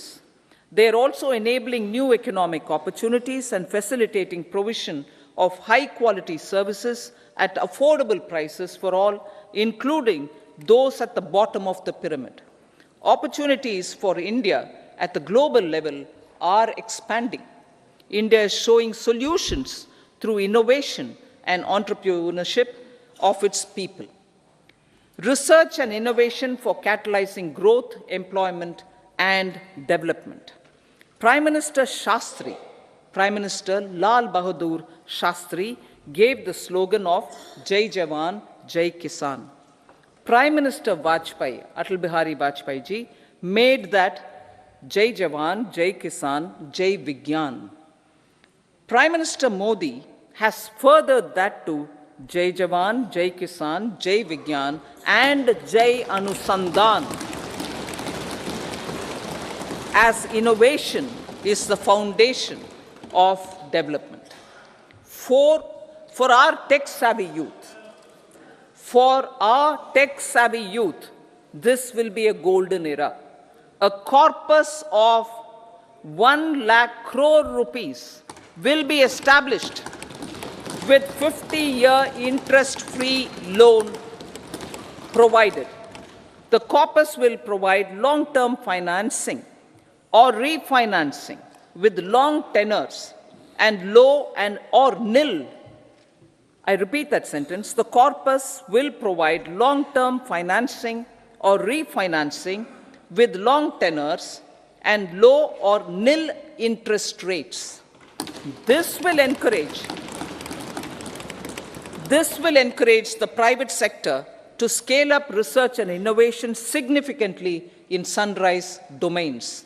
We need to have programs that combine the powers of our youth and technology. A new scheme will be launched for strengthening deep tech technologies for defense purposes and expediting Atmanirbharta. Infrastructure development. Building on the massive tripling of the capital expenditure outlay in the past 4 years, resulting in huge multiplier impact on economic growth and employment creation, the outlay for the next year is being increased by 11.1% to 11,111 crore rupees. This would be 3.4% of our GDP. Railways. 3 major railway corridor programs will be implemented. These are energy, mineral, and cement corridor. Number 2, port connectivity corridors. And number 3, high traffic density corridors. The projects have been identified under the PM Gati Shakti for enabling multimodal connectivity. They will improve logistics efficiency and reduce cost. The resultant decongestion of the high traffic corridors will also help in improving operations of passenger trains, resulting in safety and higher travel speed for passengers. Together with dedicated freight corridors, these 3 economic corridor programs will accelerate our GDP growth and reduce logistic costs.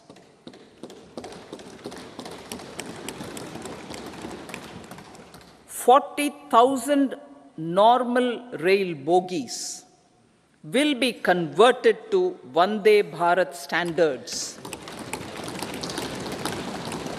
to enhance safety, convenience, and comfort of passengers.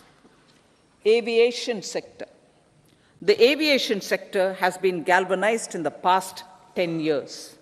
Number of airports have doubled to 149. Rollout of air connectivity to Tier 2 and Tier 3 cities under UDAN scheme has been widespread. 517 new routes are carrying 1.3 crore passengers.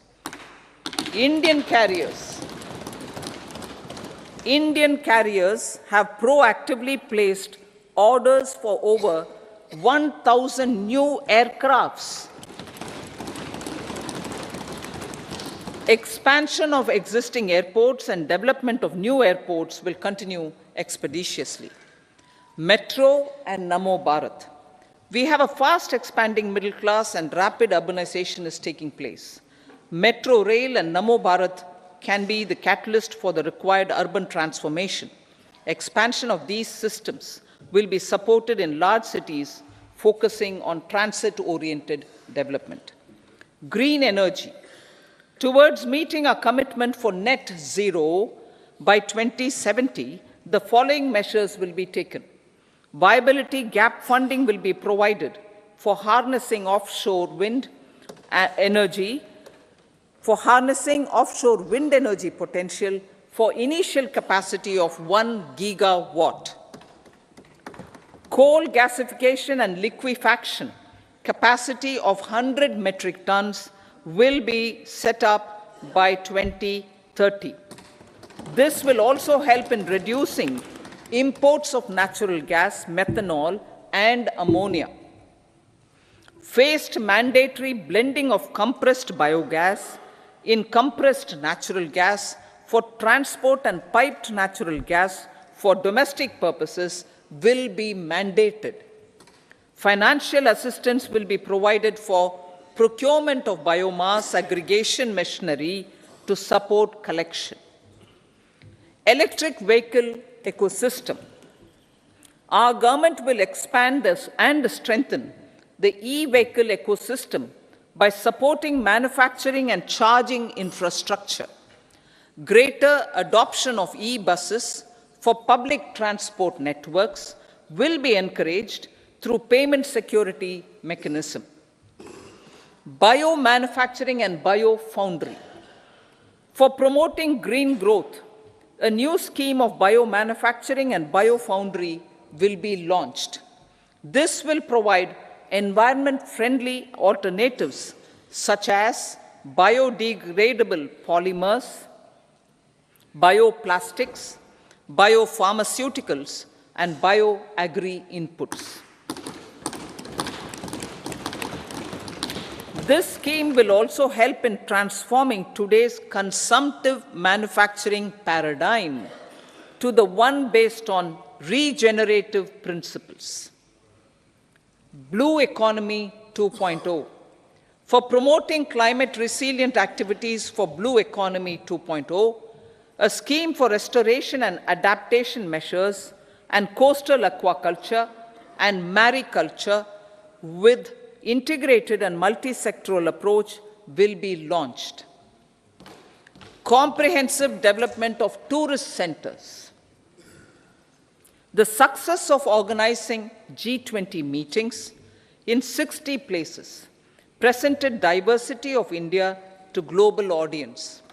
Our economic strength has made the country an attractive destination for business and conference tourism. Our middle class also now aspires to travel and explore. Tourism, including spiritual tourism, has tremendous opportunities for local entrepreneurship. States will be encouraged to take up comprehensive development of iconic tourist centers, branding and marketing them at global scale. A framework for rating of the centers based on quality of facilities and services will be established. Long-term interest-free loans will be provided to states for financing such development on matching basis. To address the emerging fervor for domestic tourism, Honorable Speaker, sir, projects for port connectivity, tourism infrastructure, and amenities will be taken up on our islands, including Lakshadweep. This will help in generating employment also. Promoting investments. The FDI inflow during 2014 to 23 was $596 billion, marking a golden era. That is twice the inflow during 2005 to 14. For encouraging sustained foreign investment, we are negotiating bilateral investment treaties with our foreign partners in the spirit of First Develop India. FDI is First Develop India. Reforms in the states for Vikasit Bharat. Many growth and development enabling reforms are needed in the states for realizing the vision of Vikasit Bharat. A provision of 75,000 crore rupees as 50-year interest-free loan is proposed this year to support those milestone-linked reforms by the state governments. Societal changes. The government will form a high-powered committee for an extensive consideration of the challenges arising from fast population growth and demographic changes. The committee will be mandated to make recommendations for addressing these challenges comprehensively in relation to the goal of Vikasit Bharat. Amrit Kal as Kartavya Kal. Our government stands committed to strengthening and expanding the economy with high growth and to create conditions for people to realize their aspirations. Honorable Prime Minister, in his Independence Day address to the nation in the 75th year of our Republic, said, and I quote, "We commit ourselves to national development with new inspirations, new consciousness, new resolutions as the country opens up immense possibilities and opportunities. It is our Kartavya Kal." Unquote. Every challenge of the pre-2014 era was overcome through our economic management and our governance. These have placed the country on a resolute path of sustained high growth. This has been possible through right policies, true intentions, and appropriate decisions. In the full budget in July, Honorable Speaker, our government will present a detailed roadmap for our pursuit of Vikasit Bharat.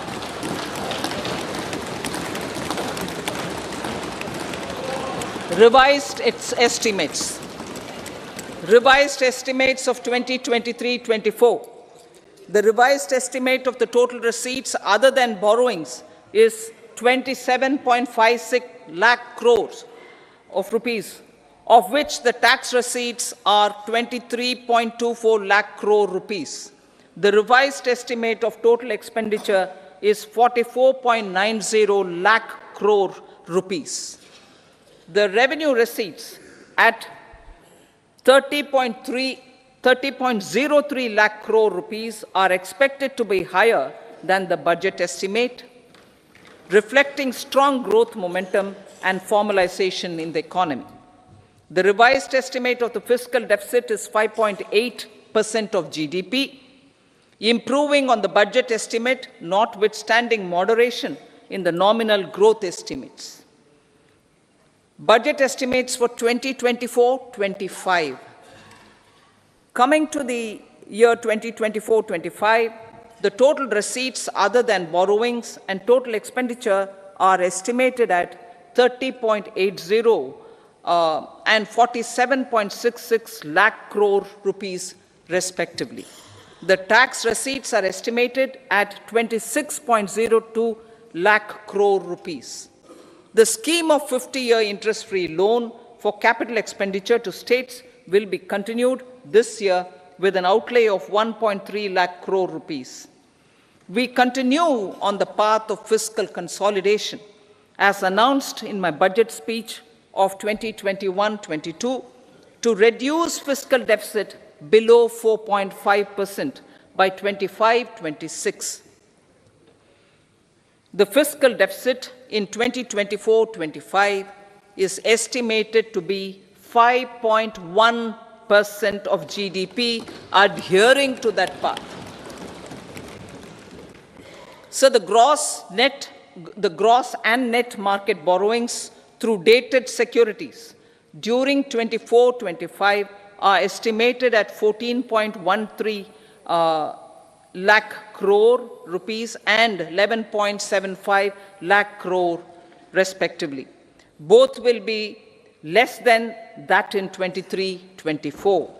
Now that the private investments are happening at scale, the lower borrowings by the central government will facilitate larger availability of credit for the private sector. Vote on account. I'll be seeking vote on account approval of the Parliament through the appropriation bill for a part of the financial year 2024-25. I will now move to Part B. Honourable Speaker, sir, over the last 10 years, the direct tax collections have more than trebled and the return filers swelled 2.4 times. I would like to assure the taxpayers that their contributions have been used wisely for the development of the country and welfare of its people. I appreciate the taxpayers for their continued support. The government has reduced and rationalized tax rates. Under the new tax scheme, there is now no tax liability for taxpayers with income up to 7 lakh rupees, up from 2.2 lakh rupees in the financial year 2013-14. The threshold for presumptive taxation for retail businesses was increased from 2 crores to 3 crores. Similarly, the threshold for professionals eligible for presumptive taxation was increased from 50 lakh rupees to 75 lakh rupees. Also, corporate tax rate was decreased from 30% to 22% for existing domestic companies and to 15% for certain new manufacturing companies. Honourable Speaker, sir, in the last 5 years, our focus has been to improve taxpayer services. The age-old jurisdiction-based assessment system was transformed with the introduction of faceless assessment and appeal, thereby imparting greater efficiency, transparency, and accountability. Introduction of updated income tax returns, a new Form 26AS, and pre-filling of tax returns have made filing of tax returns simpler and easier. Average processing time of returns has been reduced from 93 days in the year 2013-14 to a mere 10 days this year, thereby making refunds faster. Indirect taxation. By unifying the highly fragmented indirect tax regime in India, the GST has reduced the compliance burden on trade and industry. The industry has acknowledged the benefits of GST.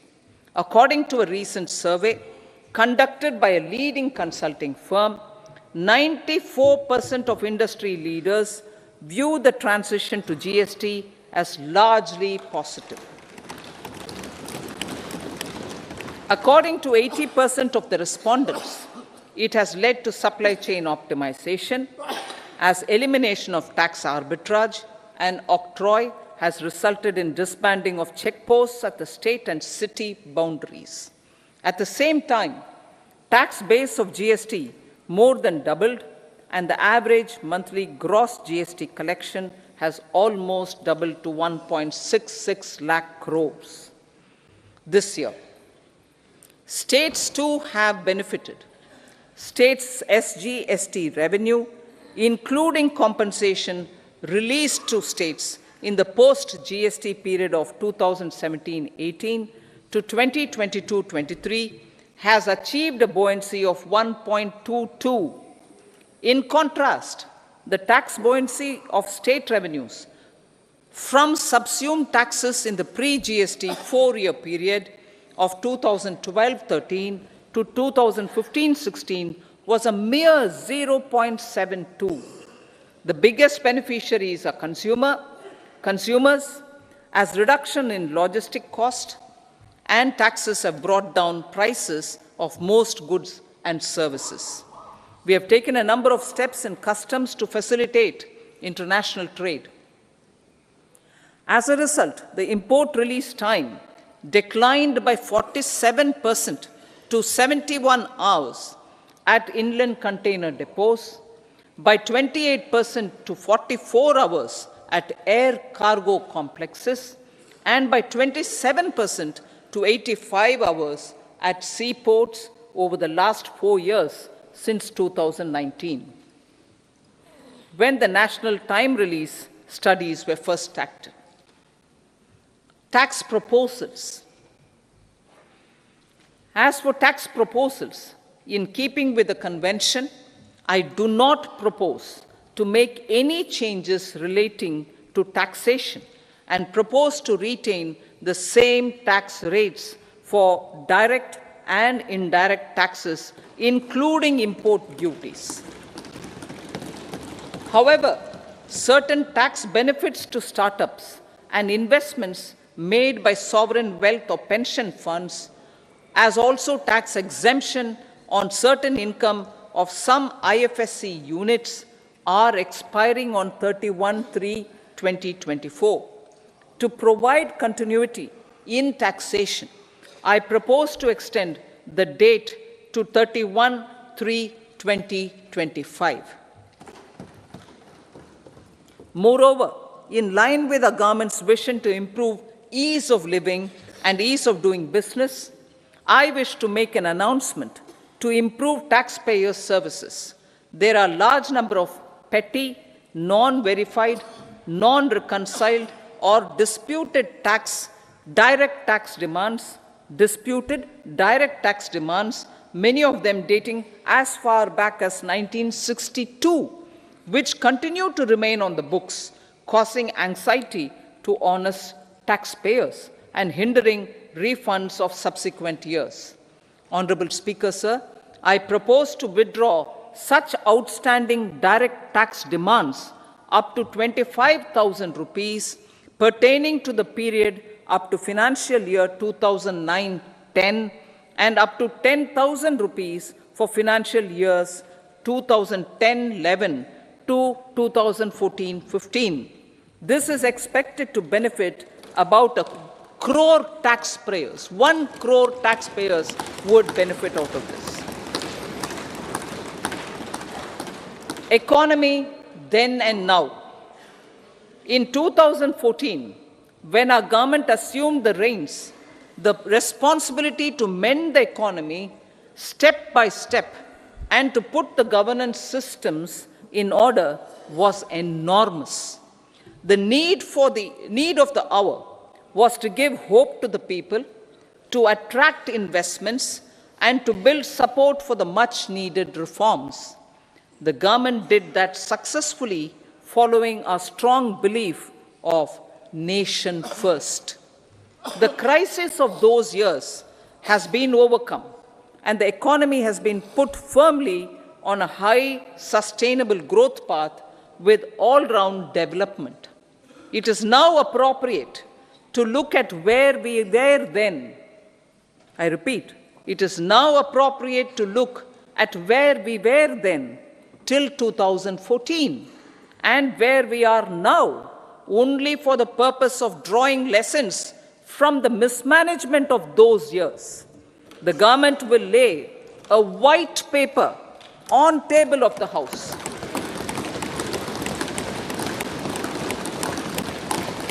The exemplary track record of governance, development, and performance, effective delivery, and Jan Kalyan has given the government trust, confidence, and blessings of the people to realize whatever it takes, the goal of Vikasit Bharat, with good intentions, true dedication, and hard work in the coming years and decades. With this, Honorable Speaker, I commend the interim budget to this august House. Jai Hind.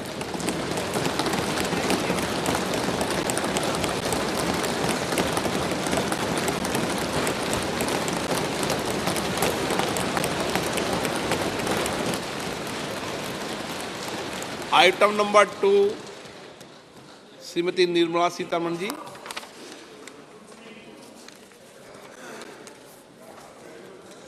So, with your permission, I rise to lay on the table the following statements under Section 3(1) of the Fiscal Responsibility and Budget Management Act 2003, Medium-Term Fiscal Policy cum Fiscal Policy Strategy Statement and Macroeconomic Framework Statement. Item number 3 Shrimati Nirmala Sitharaman ji. Sir, with your permission, I rise to move for leave to introduce the Finance Bill 2024. प्रश्न ये है कि विधेयक को पुनर्स्थापित करने की अनुमति प्रदान की जाए। जो सदस्य इसके पक्ष में हाँ कहें, जो सदस्य विरोध में ना कहें। मेरे विचार में निर्णय हाँ वालों के पक्ष हुआ। हाँ वालों के पक्ष हुआ। माननीय मंत्री जी विधेयक को पुनर्स्थापित करें। Sir, I introduce the bill. सभा की कार्रवाई शुक्रवार दिनांक 2 फरवरी 2024 को प्राप्त 11 बजे तक के लिए स्थगित की जाती है।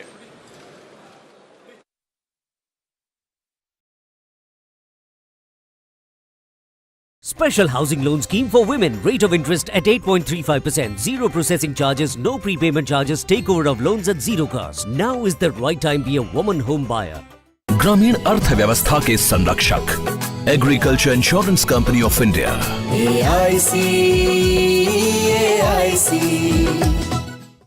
टेक स्टार्टअप सॉलिड था, प्लान था कड़क, करना था समथिंग ग्रेट, पर शुरू से प्रॉब्लम्स ने घेरा यूं कि बिजनेस हुआ अपना लम्बेट। बिजनेस गुरु की जरूरत थी खास, सीधे गए SBI स्टार्टअप ब्रांच पे तो खुल गया success. Startup advisory and support SBI startup branch पे। ग्रामीण अर्थव्यवस्था के संरक्षक agriculture insurance company of India.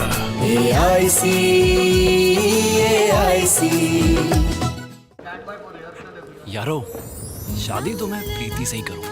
College top करके अच्छी सी नौकरी लूंगा, झट से प्रीति को प्रपोज कर दूंगा और फैमिली हॉलिडे स्पेन में। वाह यार, मैं तेरी प्लानिंग का बड़ा फैन। तू आज ही SBI में अपना सेविंग्स अकाउंट ओपन कर ले और अपने स्पेन हॉलिडे की सेविंग शुरू कर दे। SBI सेविंग्स अकाउंट के साथ पाइए सेफ, सिक्योर, कन्वीनियंट बैंकिंग और ग्रेट कस्टमर सर्विस। SBI, देश का फैन। ग्रामीण अर्थव्यवस्था के संरक्षक agriculture insurance company of India.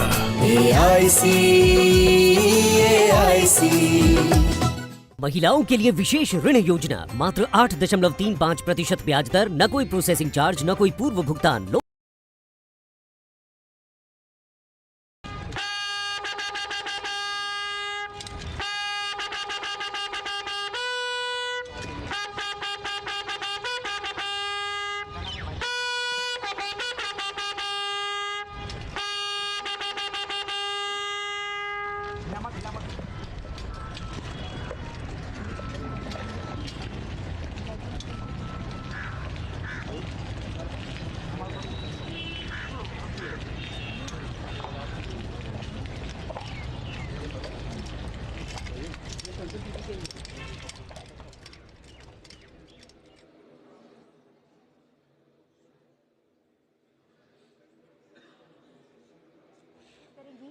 आज राष्ट्रपति का अभिभाषण होने जा रहा है।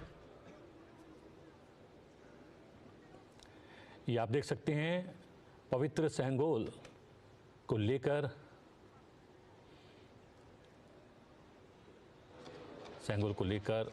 आगे बढ़ते हुए साथ में राष्ट्रपति हैं।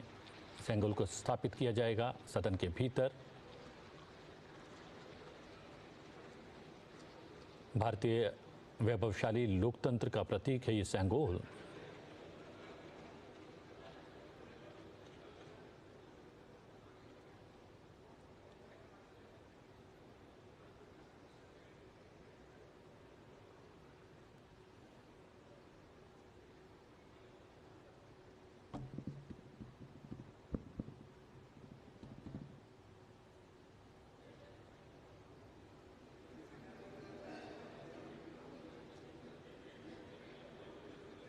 जी हाँ, ये संसद भवन का अहाता जगमगाता हुआ प्रकाश से प्रकाशमान। और अब सदन के भीतर प्रवेश करती हुई राष्ट्रपति द्रौपदी मुर्मू, साथ में माननीय सभासदों, महामहिम राष्ट्रपति जी,